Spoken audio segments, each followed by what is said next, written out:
Hello, you're very welcome to On the Level. My name is Fergus Thompson, and once again we're in East Beijing today to talk to author and journalist Wang Chong about journalism in the United States, but particularly here in China. Wang Chong, very welcome to On the Level. My pleasure.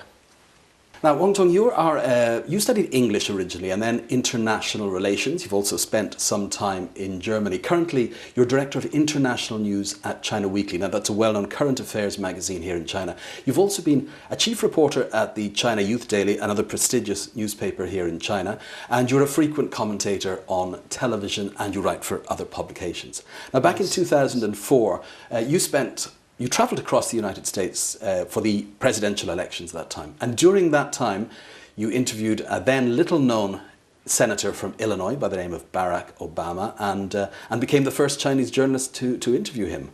Now, you're also the author of a book called Behind the Ballot, Looking at US Elections and Political Culture. That was published in 2008. Yes. In Chinese. Yes, in Chinese right, only. It may come out in English, who knows, that would be great, but for Chinese readers at the moment.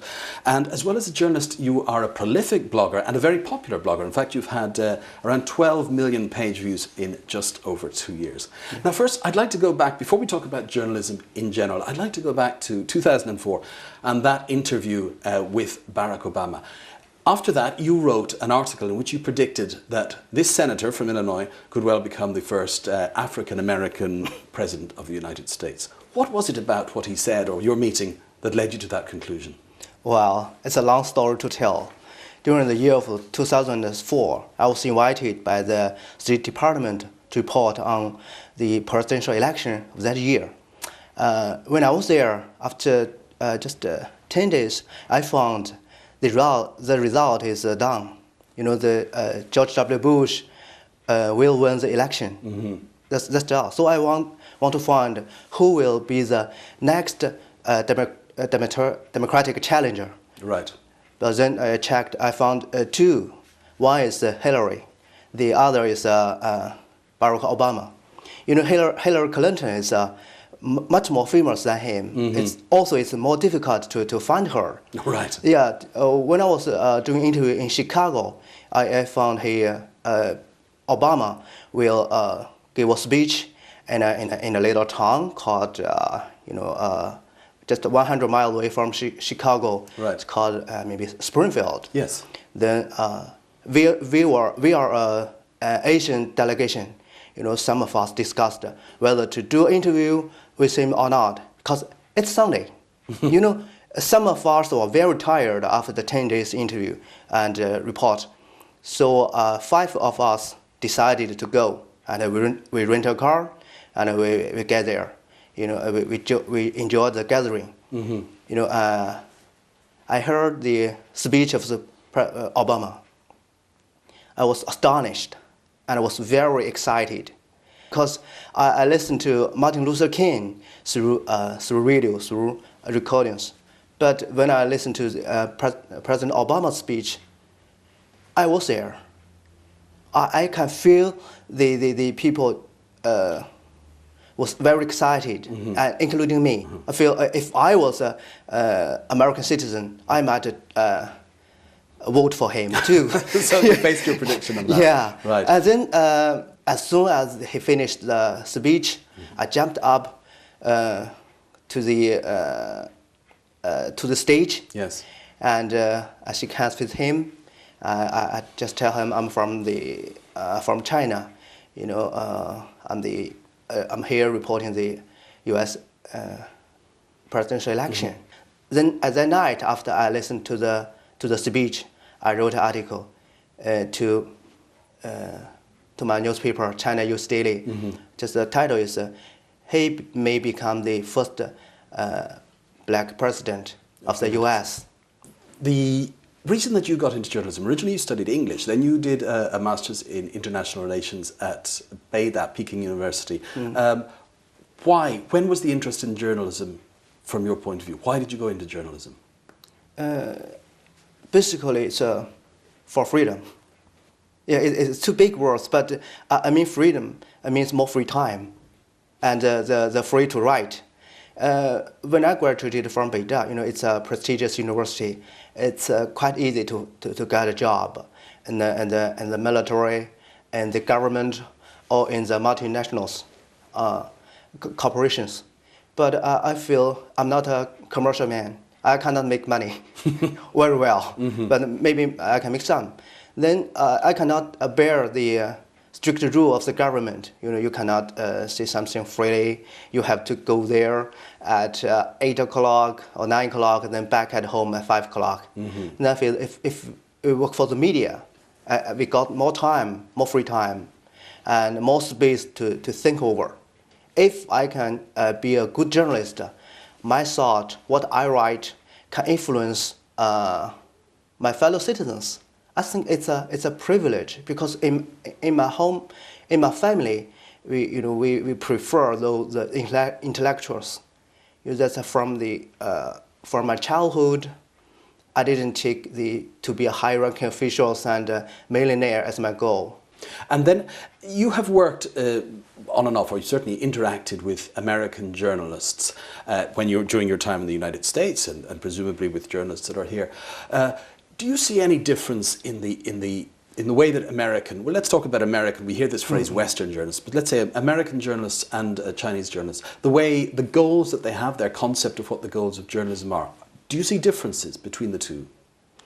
I see some. So I just want to say from the very beginning, the difference is a structure. I want to mention something about the different structure between the two countries.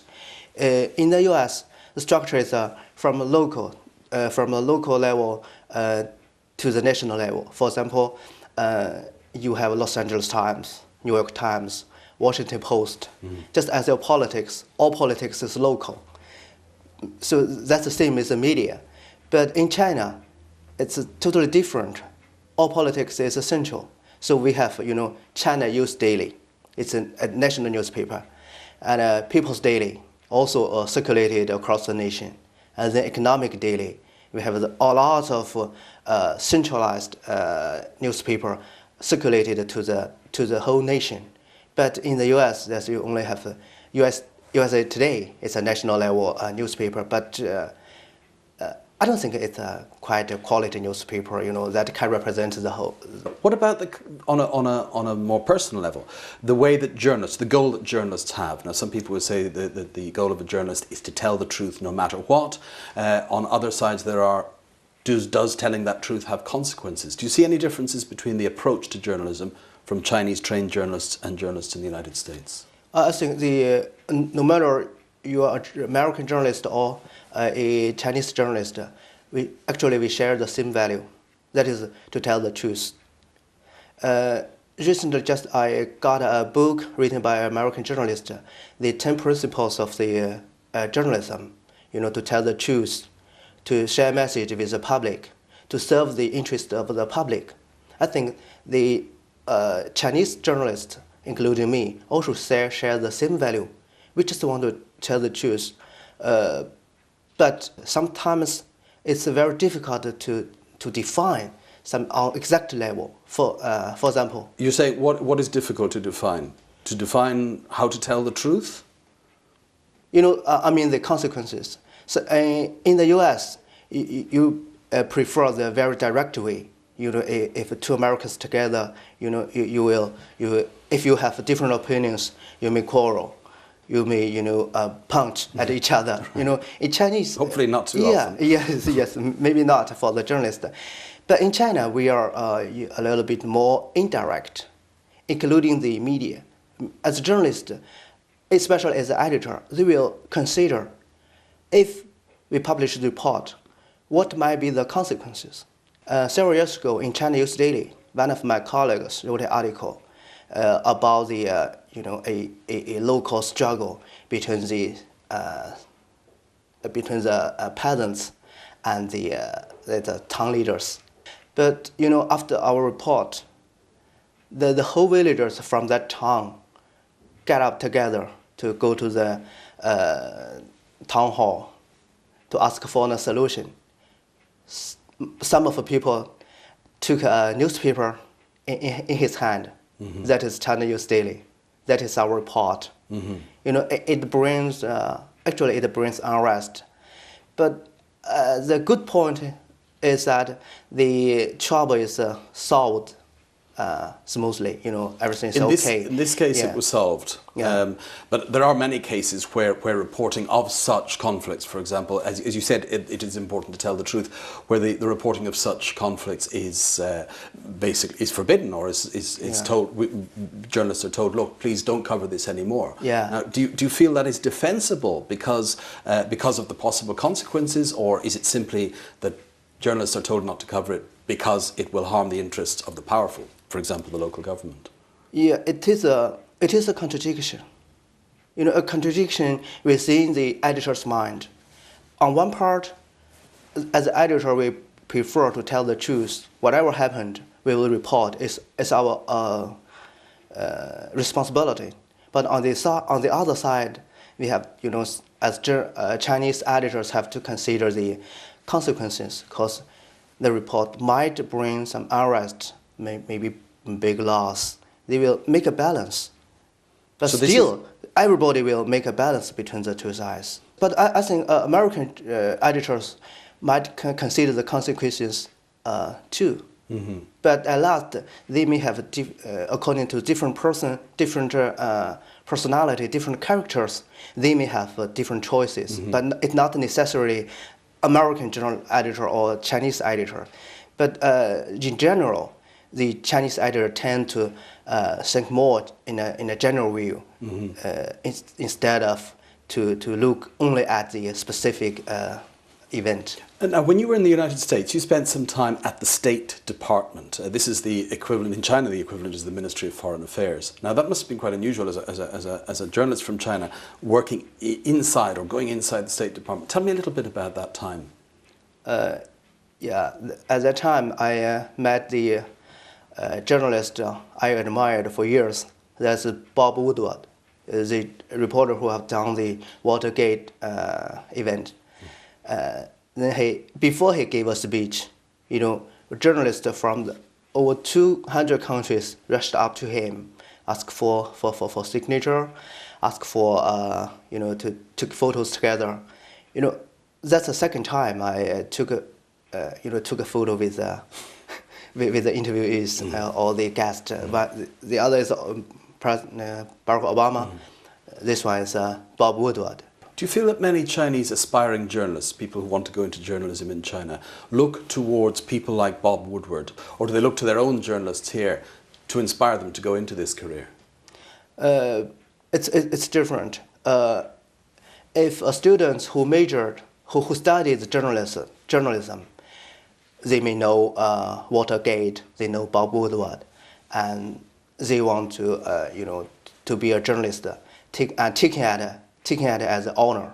But for the most ordinary people, they don't trust the media very much. I think it both happening in the States and here in China. Well, let's talk a little bit about trust of the media, specifically here in China. This is something that more recently has come in China, and this is something which is would be very different in many other countries. And this is where journalists go along to cover events and are essentially very often bribed by the people who are covering the events. This red envelope, as we call it, where when you get your press pack, there's some money inside an envelope.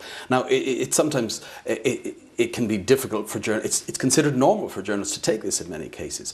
And of course, this has led to mistrust from the public. The journalists are simply working as PR agencies for whomever they are interviewing.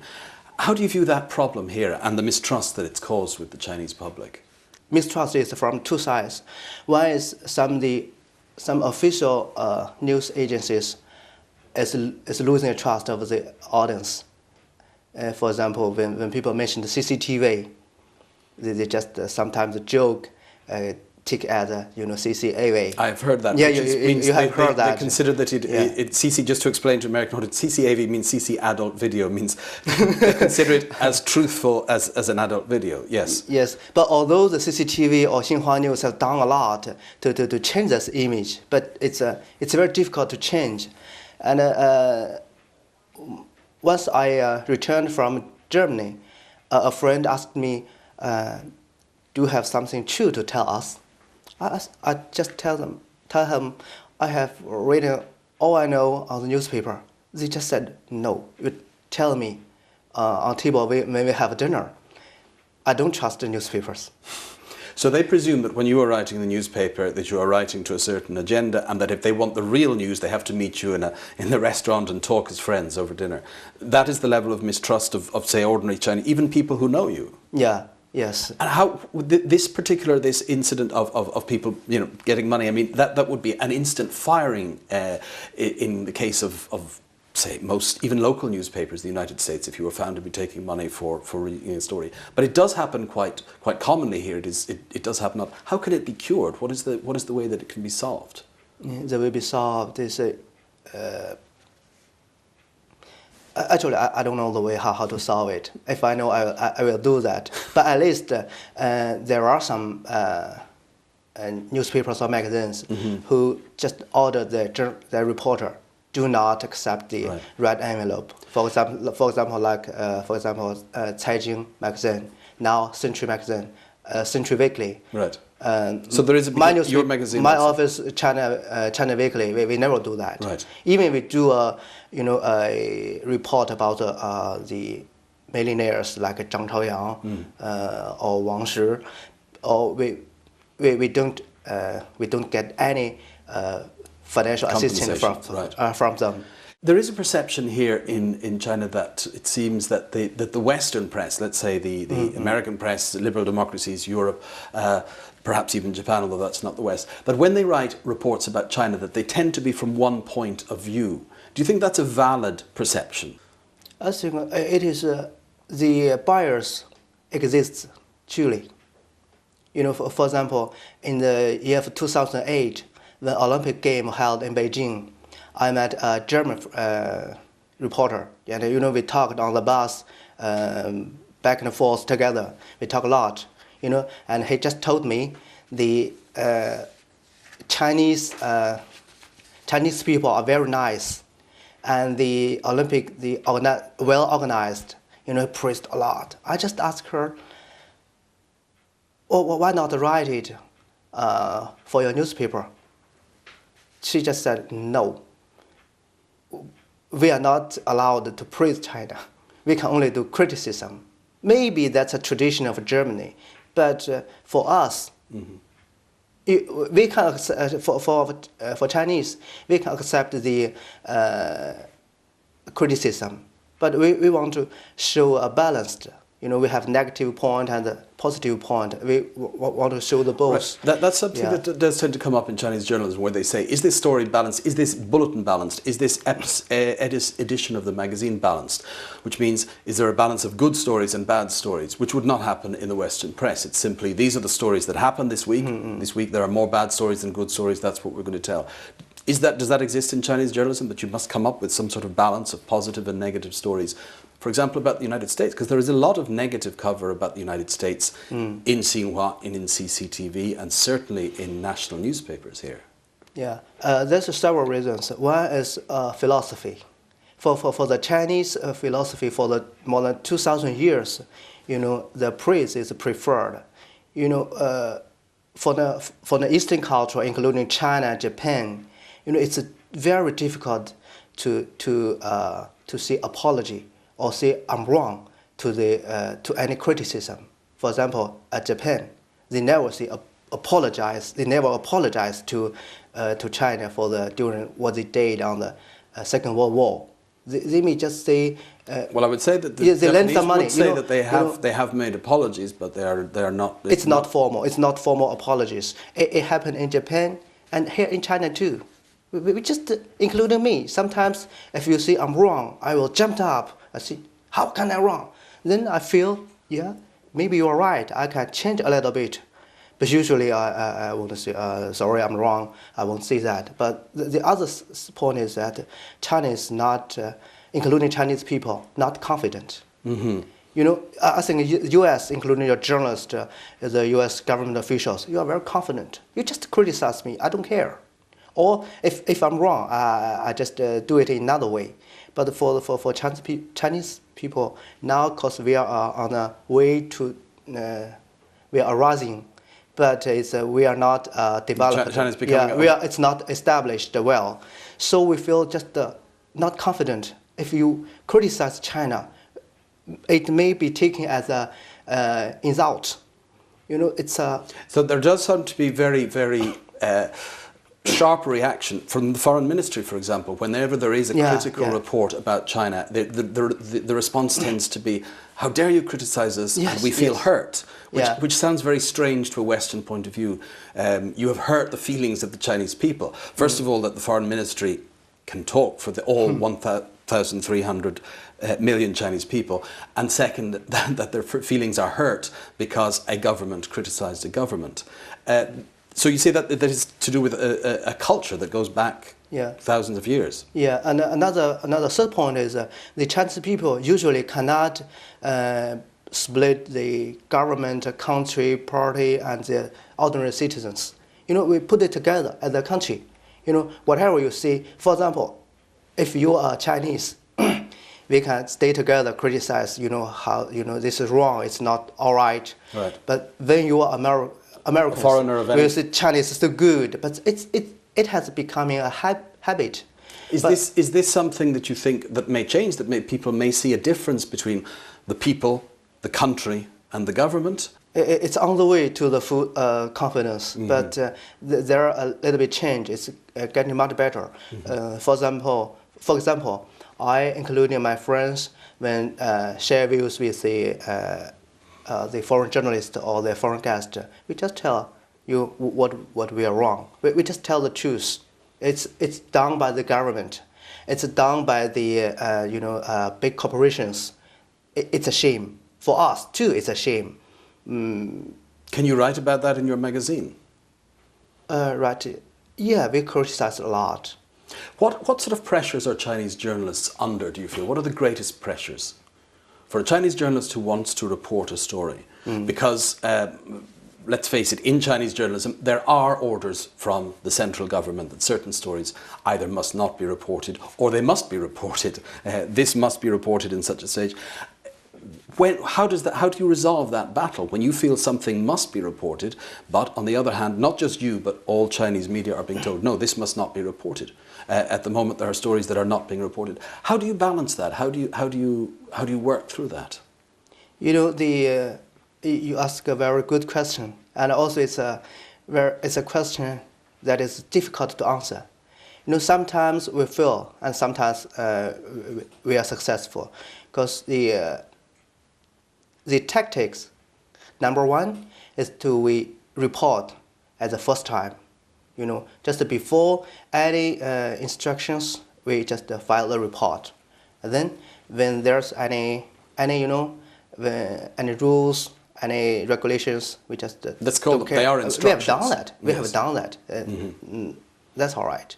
Or just we just try to report in another way to invite some officials to write a comment on that, because it is getting much better. Yeah. It is getting better. Certainly over the last, say, 20 years, there's a big difference. Perhaps between 2008 and now, there seems to have been a dip again, in that there seem to be more restrictions being replaced recently on journalists. I mean, can it be worrying to be a journalist here? I mean, in recent years, it is a little bit rare for the journalist to be fired. For example, last year, People's Daily published an article on the front page. It's a report about Premier Wen. They made a wrong spelling. You know, in Chinese, Wen Jiabao. He put it Wen Jiashi. Right. You know.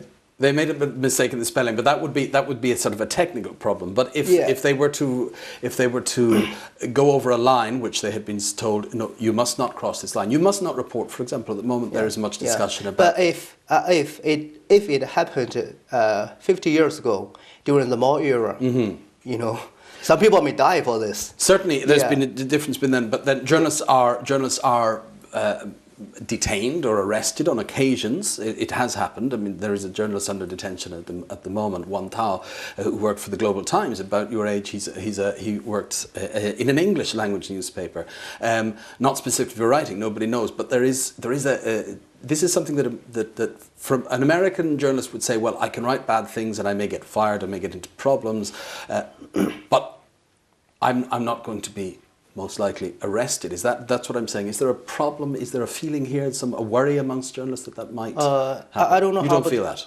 I don't know how about others. For me, I'm a little bit disappointed because I feel, you are true. Nowadays, the media situation is no better than that in the year of 2008. But I'm disappointed. But I'm also a little bit optimistic. Right. I'm not very pessimistic. It's all dark. Everything will die. I don't think so.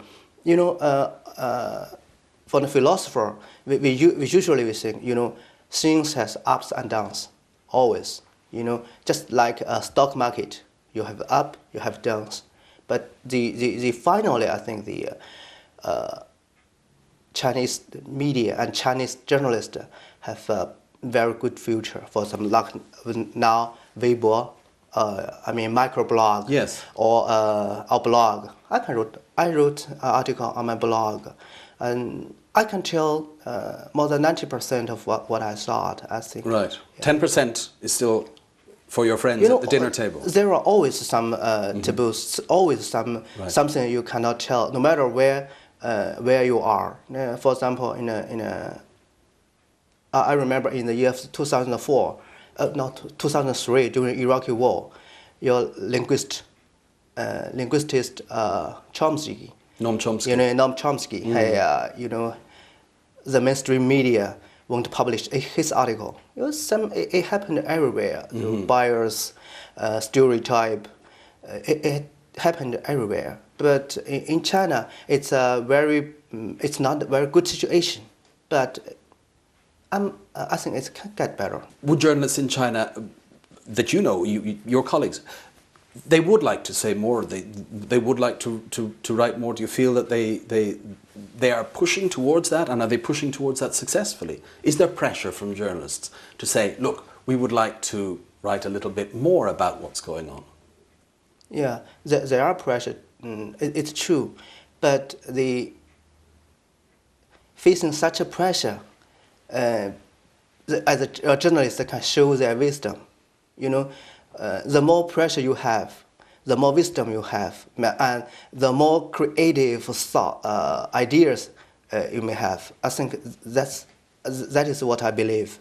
The other point I want to mention is that for China, the main problems, it's not on the upper level as a journalist, right. But for the most journalists, they just take it as an ordinary job. They don't have any value or any idea about it. They even, you pay me, I write for you. Otherwise, I won't write for that. That's a crisis. That's a crisis of ethics. That's a big problem. If there are something is forbidden, for example, 2% of the what happened is not allowed to report, but so some people just degrade it to just report for the multinational companies. So even the blackmail the big corporations. That's another crisis. So you see, this is as big a problem. The journalists who have decided, well, look, I'm just going to do this and make as much money as I can from it. That this is as big a problem as not being able to report certain stories. That there is a problem in ethics in journalism. It's desperately needed. Yeah, two sides. The two sides are both are crisis. So Wang Chong, you are optimistic for the future of journalism in China. I'm sure everybody will join you in that, and in wishing you a good future in journalism. Thank you very much for coming on The Level. Thank you.